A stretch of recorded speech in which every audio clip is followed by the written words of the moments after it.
အားလုံးမင်္ဂလာပါကျွန်တော်ဒီနေ့မှာတော့Adobe ကအခု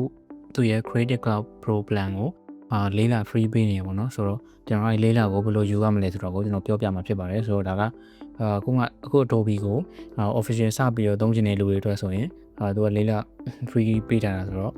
အဆင်ပြေမယ်လို့ထင်ပါတယ်ကျွန်တော်တို့တကယ်လို့ယူမယ်ဆိုရင်ကျွန်တော်ဒီ link ကနေတစ်ဆင့်တွားပြီးတော့ယူလို့ရတယ်ပေါ့နော်ဆိုတော့ကျွန်တော်ဒီ link ကိုတော့comment မှာချပေးထားပါမယ်ဆိုတော့ကျွန်တော်link နဲ့ဝင်လိုက်မယ်ပေါ့နော် Okay ဒါဆိုတော့ရအောင်ဒီမှာ Adobe checkout ဆိုပြီးတော့ဒီမှာကျွန်တော်တို့ဒီမှာ package separation ဆိုပြီးတော့ဒီမှာလေးလ free ပေးထားပါတယ်ဒီဆိုဒီမှာအောက်မှာက3ခုဒီ monthly ရယ် annual ရယ်ဒီမှာ annual pay ရယ်ဆိုပြီး3ခုရှိရပါတော့အဲ့တော့ကိုက monthly ကိုရွေးရင်တော့မရဘူးဆိုတော့ကျွန်တော်တို့ကဒီဘက်က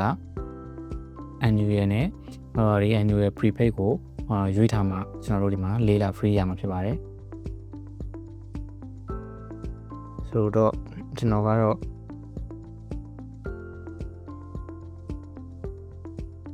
ကျွန်တော် pay monthly ကိုပဲယူလိုက်ပါမယ်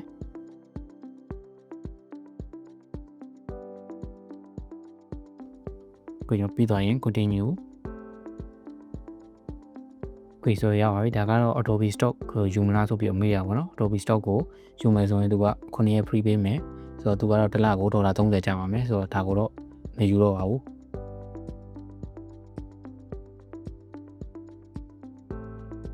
ယူနေဆိုရင်တော့ဒီမှာ select ကိုနှိပ်လိုက်ပေါ့နော်ဆိုပြီးကျွန်တော်ကတော့မယူတော့ဘူး Adobe plan ကိုပဲယူတော့မယ်ဒီမှာသူက4လ free ပေးထားတယ်ပြီးကျွန်တော်တို့ဒီနေ့ကနေဒီနေ့12ရက်17လ2025ကနေဒီမှာ March လ23 2026အထိ4လပေးထားပါပေါ့နော်ဆိုတော့ကျွန်တော်ဒီ plan ကိုပဲယူမယ်ဆိုတော့ဒါကဒီ4လအတွက်တော့ကျွန်တော်တို့0ပေါ့နော် free တော့မှာတကယ်လို့ကျွန်တော်4လပြီးသွားရင်ကျွန်တော်သူကတစ်လကိုဒေါ်လာ80ကျမယ်ဒီမှာ69.99ပြီးသွားရင်ကျွန်တော်continue ကိုနှိပ်ပါနော် Okay ဆိုတော့ဒါရောက်ပါပြီဒီမှာ 4 month free trial ရယ် Okay ဆို payment အတွက်ကတော့ဒီမှာကိုမှာ Visa Mastercard တွေရှိရဆိုရင်သုံးလို့ရတယ်ဆိုတော့ဒီမှာ Union Pay တို့ JCB တို့လည်းရတယ်ဆိုတော့ကျွန်တော် card တွေစမ်းကြည့်လို့ရတယ်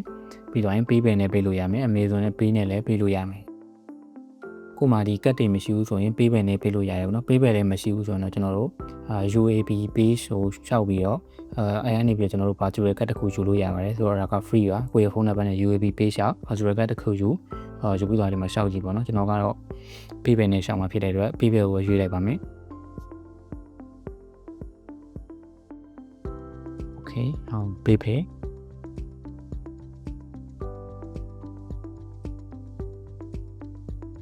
ခွေးကတော့ဒီမှာကျွန်တော် PayPal ကျွန်တော်ရဲ့ PayPal account မေးထည့်ပါမယ်ပြီးတော့ next Okay ကျွန်တော် password ထည့်ပြီးတော့ PayPal ကို login ဝင်လိုက်ပါမယ်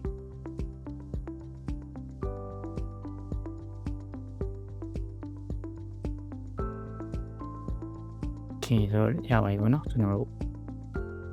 agree and continue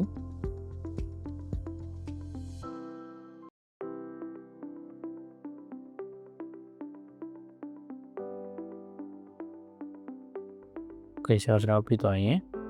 ဒါကိုယ့်ရဲ့ PayPal account ပေါ့နော်ပြီးသွားပြီဆိုရင်ကျွန်တော်တို့ agree and subscribe ကိုနှိပ်လိုက်ပါမယ်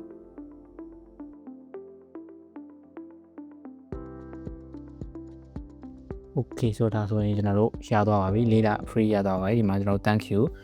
your free trial has started successfully ဆိုရင်ရသွားပါပြီဆိုတော့စပြီးရကျွန်တော်တို့လေးလသုံးလို့ရပြီဖြစ်ပါတယ်ဆိုတော့ဒီမှာ4 month free trial Okay ဆိုတော့ဒါက order number တွေကျွန်တော် payment method က PayPal ဆိုဒီမှာUAB charge ဒီမှာ March လ23ရက်2026မှာကျွန်တော်တို့ကဒီဒေါ်လာ90ပေးရမှာပေါ့နော်ဆိုတော့အဲ့မတိုင်ခင်လေးဒီလေးလမှာတော့ကျွန်တော်တို့က free သုံးလို့ရမှာဖြစ်ပါတယ်ဒီဆိုတော့ကျွန်တော်ရဲ့Adobe account ကိုကျွန်တော်သွားပြီးတော့ check လုပ်ကြည့်မယ်ပေါ့နော် Okay ဒါတော့ကျွန်တော်တို့ application တွေ download လုပ်လို့ရပြီပေါ့နော်ကိုက down ပြီးသားဆိုရင်လည်းကျွန်တော်ဒီကို account ကိုကျွန်တော်တို့ Photoshop ဒါမှမဟုတ် Illustrator မှာဝင်ပြီးတော့ကျွန်တော်တို့ login ဝင်လိုက်ရုံပါပဲကိုမှာ Adobe Creative Cloud Desktop ကို down ထားရဆိုရင်လည်းအဲအနေကျွန်တော်တို့ login ဝင်လိုက်တာနဲ့အကုန်လုံးဝင်ပြီးသားဖြစ်သွားမှာပါဆိုတော့ဒီမှာတော့ဒီ plan မှာပါတဲ့ဟာတွေအကုန်လုံးကိုကြည့်လို့ရပါတယ်ဒီမှာ desktop အတွက်ကောဒီမှာ mobile အတွက်ကောပြီးတော့ဒီမှာ web apps တွေအတွက်ကောကျွန်တော်ဒီ plan မှာပါတာတွေအကုန်လုံးကိုသူပြောပြပေးထားရပေါ့နော် Okay ဆိုတော့ကျွန်တော်plan ကိုတောက်ပြ ဆက်ပြပေးနေမှာနော်ဆိုတော့ဒီမှာ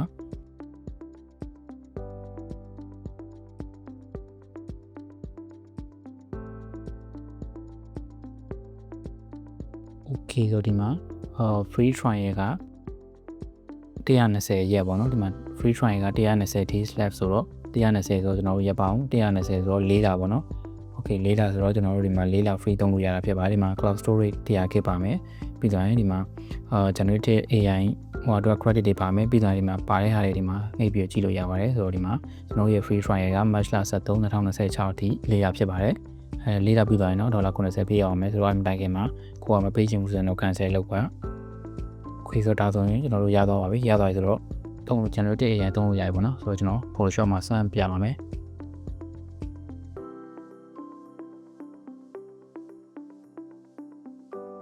Okay ဆိုတော့ Photoshop ရောက်ပါပြီဒါကတော့ကျွန်တော် Gemini နဲ့generate လုပ်ထားတဲ့ပုံမှာဆိုတော့ဒီမှာကျွန်တော်မိချောင်းတစ်ကောင်လောက်ထည့်ကြည့်မယ်ပေါ့နော်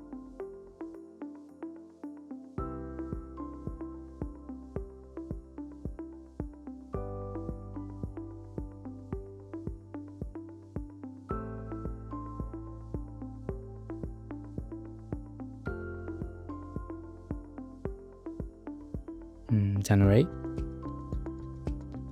ဝေစာဆိုတော့ generate လုပ်နေပါပြီဒီနေရာမှာတကယ်လို့ error တက်ခဲ့ရင်တော့ဒီမြန်မာပြည်ကလူတွေပေါ့နော် error တက်ခဲ့ရင်တော့ VPN ခံပြီးတော့လုပ်ဖို့အကြံပေးချင်ပါတယ်ဘာဖြစ်လို့လဲဆိုရင် Google ကကျွန်တော်တို့ဒီမြန်မာပြည်ကိုပေးရမဟုတ်ဘူးမြန်မာပြည်ကိုပေးရမဟုတ်တဲ့အတွက်ကျွန်တော်တို့ဒီမြန်မာ region ကနေမြန်မာ internet နဲ့သုံးတဲ့အခါမှာဒီ generative face သုံးတဲ့အခါမှာဒီ internet connection error တက်တယ်ပေါ့နော်အဲ့လိုတက်ရင်VPN ခံပြီးတော့ပြန်သုံးပြီးတော့ဒီမှာ generate လုပ်ရင်တော့ရပါတယ်ဆိုတော့အဲ့လိုမျိုး error တက်ခဲ့ရင် Photoshop ကိုပိတ်ပြီးတော့ VPN ခံပြီးဆိုမှကျွန်တော် Photoshop ပြန်ဖွင့်ပြီးတော့သုံးလို့ရပါတယ်အဲဆိုတော့ကျွန်တော်တို့ဒီ generate page သုံးလို့ရမှာဖြစ်ပါတယ်တကယ် error မတက်တဲ့လူတွေကတော့ဒီတိုင်းပဲသုံးလို့ရပါတယ်တကယ် error တက်ခဲ့ရင်တော့ VPN ခံသုံးပါOkay ဒါဆိုတော့ရပါပြီ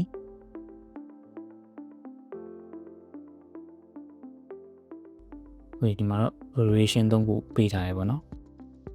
ဒါဆိုရင်တော့ဒီ Creative Cloud Pro မှာပါတဲ့application တွေအကုန်လုံးကိုကျွန်တော်တို့ဒီ official license နဲ့လေးလာသုံးလို့ရမှာဖြစ်ပါတယ်ဆိုတော့အားလုံးလုပ်ကြည့်ပြီးတော့အဆင်ပြေကြပါစေအားလုံးကိုကျေးဇူးတင်ပါတယ်